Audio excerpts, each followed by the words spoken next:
This is my particle simulation. What you are seeing is emergent behavior. I did not program the particles to behave in this exact way. So what causes this behavior? How does it work? How did I make it? Well, for starters, it's based off of particle life, a force-based particle simulation, with a few modifications to make it better, of course. So I guess I'll call it new particle life. In both particle life and new particle life, there are different types of particles. Each type is influenced by the other types differently. The, they only react to particles when close enough, and different types don't have to react to each other in the same way. For example, in particle life, a certain particle type, in this case red, can be attracted to a different particle type, in this case green, that is repelled by it, causing movement as a group, as you can see here. Wait a minute, are those particles overlapping? Yup, that's right. In particle life, particles don't collide. That's difference number one. In particle life, particles are only affected by the current particles in range and can't collide. In new particle life, particles are treated as objects, which means collisions and inertia. So, a particle's velocity is not just caused by particles in range, but also by its previous velocity. This causes particles to behave more realistically and create better structures. So basically, in particle life, particles are either attracted or repelled by one another and with different strengths. Simple, right? So how do these complex structures form?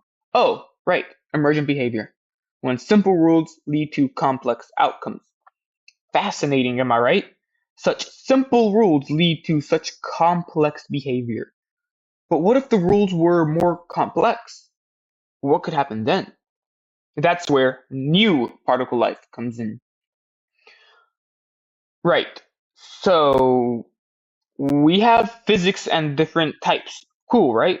But right now, all we can do is generate a funky looking rainbow. So I guess it's time to add forces.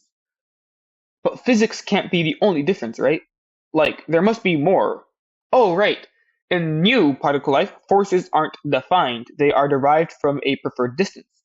Now, what does that mean exactly? Well, in new particle life, instead of being attracted or repelled by other particles, each particle type has a preferred distance, a number between 0 and 1. And no, the distance itself is not between 0 and 1.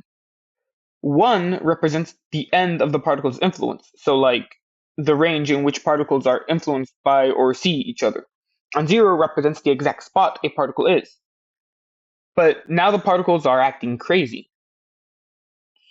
So we have to divide the force by distance squared. So the closer particles have more of an effect, you see, because now the further ones don't make it go crazy and try to jump instantly away. You see what I'm saying?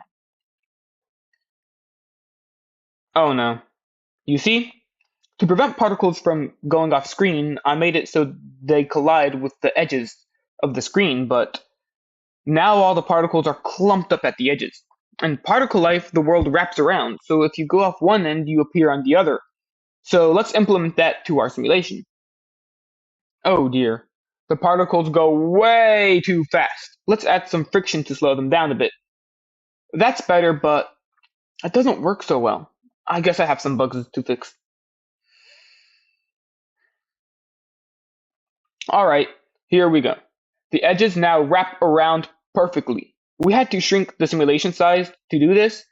You can see here the simulation wraps around, but that's fine because now the world is infinite. Kind of. But the simulation is missing something. Everything is in big giant clumps, not the nice cool simulation we saw at first. What's wrong? Well, you see, having a preferred distance is better because it allows the particles to form more precise structures and interact better, but it has the side effect of being a bit too good at forming structures. You see, because there is a preferred distance, in a way, all particles are attracted to each other to some extent, unless the preferred distance is exactly 1, which is uncommon. To counteract this, why don't we allow the preferred distance to go up to 2? Let's make it so the preferred distance is multiplied by 2. So a preferred distance of, let's say, 0.6 is now 1.2. That's out of range, which means it is strictly repelling. As long as you see that type, you move away. What does our simulation look like now? It's good, but our solution seems to be working a bit too well. Now the particles hardly clump anymore. It's more uncommon for them to clump than non-clumpiness. Alright, what if instead of multiplying all the preferred distances by 2, we give each preferred distance a clumpiness between 1 and 0? So a clumpiness of 1, the values stay the same. And a clumpiness of 0, the values are multiplied by 2. Let's see our simulation now.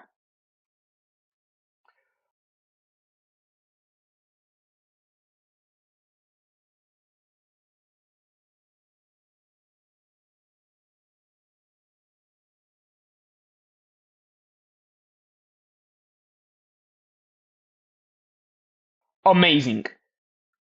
But it needs one final touch. Every particle interacts with the others. But in particle life, the forces can be near to 0 or even be 0. Or in other words, particles can ignore each other. I feel like that's a necessity for the simulation. The ability for some particles to ignore each other allows for more interesting and complex interactions. So let's give each preferred distance an importance value, between 1 and 0. We will multiply the force by our importance. So an importance of 0 means total ignorance, doesn't even appear there. An importance of 1 means complete attention, or the entirety of the force acting or being applied to the particle. So let's see our simulation now.